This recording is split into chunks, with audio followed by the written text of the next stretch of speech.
ಭರತನ ಹತ್ರ ಹೋದಾಗ ಬಂದಿರ್ತದೆ, ಭೇಟಿಯಾದಾಗ ರಾಮ ಹಾಗಿದ್ದ, ರಾಮ ಹೀಗಿದ್ದ, ರಾಮ ಅಂಥ ಗುಣವಂತ, ರಾಮ ಇಂಥ ಪರಾಕ್ರಮಿ ಅಂತ ನನ್ನನ್ನು ಹೇಳಲಿಕ್ಕೆ ಹೋಗ್ಬೇಡ,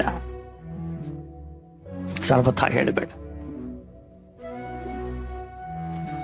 ಯಾರು ಉತ್ತಮರಾದಿರ್ತಾರೆ, ಯಾವ ಉತ್ತಮ ಸಿದ್ಧಿಯನ್ನು ಪಡೆದಿರ್ತಾರೆ, ರಾಜರಾಗಿರ್ತಾರೆ, ಅವರು ಇನ್ನೊಬ್ಬರ ಗುಣವನ್ನು ಕೇಳಲಿಕ್ಕೆ ಒಪ್ಪುವುದಿಲ್ಲ. ಅವರಿಗೆ ಮನಸ್ಸು ನೋವಾಗತ್ತೆ. ಬಹಳ ಸಲ ಮಾತಾಡಿದ ಮೇಲೆ ನೀನು ಬದುಕುವುದೇ ಕಷ್ಟವಾಗತ್ತೆ.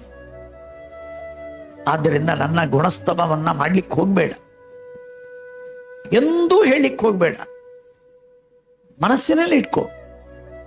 ನನ್ನನ್ನು ನಿತ್ಯ ಸ್ಮರಣೆ ಮಾಡು, ಬೇಡ ಅಂತ ಅನ್ನೋದಿಲ್ಲ. ಭರತನ ಮುಂದೆ ಹೇಳಲಿಕ್ಕೆ ಹೋಗ್ಬೇಡ. ಯಾಕೆ? ಒಂದು ವಿಶಿಷ್ಟ ಸ್ಥಾನದಲ್ಲಿದ್ದಂತಹ ಜನರಿಗೆ ಇನ್ನೊಬ್ಬರ ಸ್ತೋತ್ರವನ್ನು ಮಾಡುವುದನ್ನ ಕೇಳಲಿಕ್ಕಾಗುವುದಿಲ್ಲ, ಸರ್ವಥಾ ಸಹಿಸುವುದಿಲ್ಲ ಅವರು. ಆದ್ದರಿಂದ ನನ್ನ ಗುಣಗಳನ್ನ ಭರತನ ಮುಂದೆ ಹೇಳುವುದ ಸಾಹಸ ಮಾಡಬೇಡ.